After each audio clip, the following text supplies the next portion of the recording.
Before I say anything else, I want to say thank you. Thank you for showing up today. Thank you for bringing your cars, your families, your time, your energy, and your support. From the outside, a car show might seem simple: engines, coffee, conversations, beautiful cars lined up on a Saturday morning. But this one is so much more to us. Every car here represents movement. Movement towards awareness, towards hope, and towards a future that 4 years ago we were not promised. Today, we are here to celebrate Luca's 4th Thymus transplant anniversary.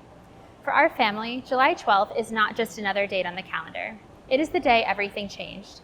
The day our lives became divided into 2 parts, before Luca's transplant and after. When Luca was 5 days old, we learned that he had congenital athymia, an ultra-rare and life-threatening immune condition. He had been born without a functioning thymus, meaning his body could not develop the T cells needed to fight infection and regulate the immune system. Without treatment, children like Luca historically did not survive childhood. 5 days old. That's how old my baby was when the future I had imagined for him disappeared. Suddenly, the world became dangerous in ways I had never considered. A cough was no longer just a cough. A fever was no longer just a fever. Birthday parties, playgrounds, school, grocery stores, and even hugs carried risks that most families never had to think twice about. Like every new parent, I had bought the baby things, I planned the nursery, and I imagined all of the firsts. Instead, we spent years behind hospital walls and living in strict protective isolation, where the smallest exposure could carry consequences I did not even want to say out loud. Congenital athymia did not only change Luca's medical chart, it changed everything. Our home, our relationships, our plans, my career, the way I understood time, and the way I moved through the world. When you are told that your child may not have a future, you stop measuring life the same way. Because congenital athymia is so rare, there was not a large community waiting for us with a roadmap. Most people had never heard of it. We had never heard of it. I searched for answers. I searched for families. I searched for some version of the future where Luca was still in it. Eventually, we dared to hope. I use the word dared intentionally because hope felt dangerous back then. That hope was built by doctors, researchers, nurses, donor families, transplant teams, advocates, and the families who walked into the unknown before we ever knew that we would need them. Decades of research and years of clinical trials eventually led to Rethymic, the first FDA-approved regenerative tissue therapy for immune reconstitution in children with congenital athymia. FDA approval came just 1 month before Luca was born. 1 month. I think about that all the time. Luca became the 3rd child to receive his thymus transplant after FDA approval. Because of that approval happened, he was able to receive treatment without facing the years-long clinical trial wait that families before us had endured. It is hard to explain what it feels like to know your child arrived at that exact moment in medical history. You feel gratitude, terror, relief, guilt, and awe all at once. Because when your child receives a treatment this rare, you understand the weight of it. You think about every family still waiting. You think about the children who never received the same chance. You think about the clinical trial families who walked into the unknown and helped build the road that your child would eventually walk. You realize your miracle did not appear out of nowhere. People built it.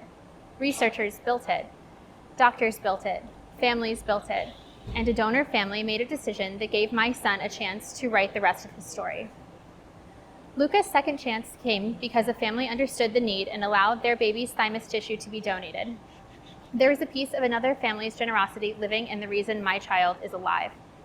How do you ever repay something like that? It's simple. You do not. You carry it, you honor it, and you do something with it.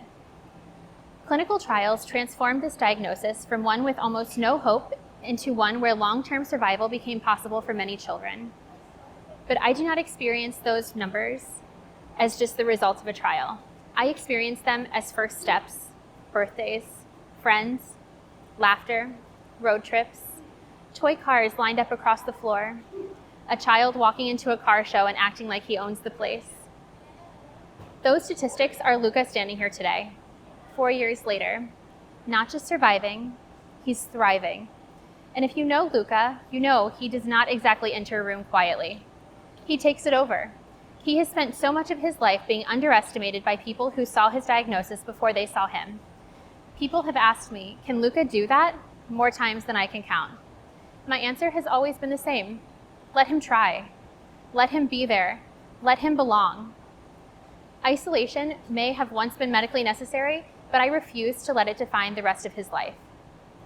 Luca has lived through things no child should have to understand: hospital rooms, procedures, setbacks, isolation, uncertainty, long stretches where our family held our breath and waited to see whether medicine, science, and hope would meet us where we were. But he also had a life filled with joy. He loves big. He makes friends everywhere he goes, and he loves cars with a level of enthusiasm that brought us into this incredible community. Luca has taught me that a second chance of life is not only about surviving. It's about what you do with the life that comes after. That is why the Luca Rising Foundation exists. Not because I had a lifelong dream of starting a nonprofit. I assure you, I did not. I would have preferred that congenital athymia never entered our lives at all. I would have preferred the ordinary version of motherhood, the nursery, the play dates, the grocery store trips, the birthday parties, and the version where I did not have to become fluent in a medical language just to keep my child alive. I did not get to choose whether congenital athymia became part of our story, but I did get to choose what I would do with it.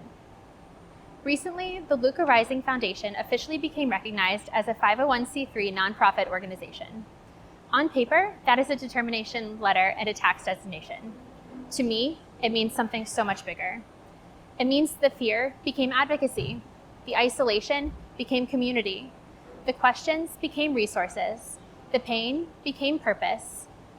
From ashes to advocacy, we rose. And now we are building something that can help other families to rise too. The Luca Rising Foundation is not here only to tell Luca's story. Luca's story is where this began. It's not where it ends. This foundation is for the parent who received a diagnosis they have never heard of and is now searching the internet at 2 a.m. I know that parent well. I was that parent. It is for the family sitting in the hospital room trying to explain an ultra-rare diagnosis to the people they love when they barely understand it themselves. It is for the mother watching the rest of the world continue while her family lives in protective isolation. It is for the child waiting for treatment, the child building an immune system, and the child learning how to enter a world they spent years being protected from. It is for the siblings, the caregivers, the grandparents, and the families carrying a weight most people cannot see. And it's for the children who are no longer here. We will say their names. We will remember them. We will carry them into every room where decisions are made about the future of this disease. Because progress means very little if we forget the people who paid the highest price before it arrived. The Luca Rising Foundation will provide education, resources, family support, advocacy, and awareness for congenital athymia. We will connect families so no one has to feel as alone as we did. We will advocate for earlier identification, better awareness, stronger research, newborn screenings, access to treatment, and a future where geography, timing, or lack of information does not determine whether a child gets a chance to live.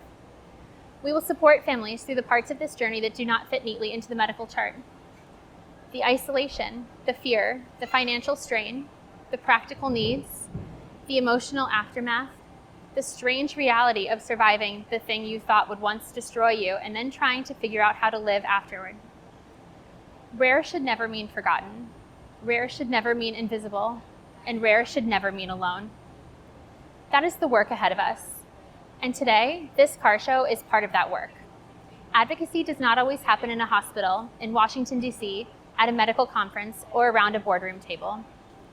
Sometimes advocacy happens right here, in a parking lot, with engines starting, coffee in hand, kids like Luca running around, people asking questions, someone learning the word athymia for the first time, someone hearing Luca's story and sharing it with another person, someone deciding to donate, volunteer, or become involved.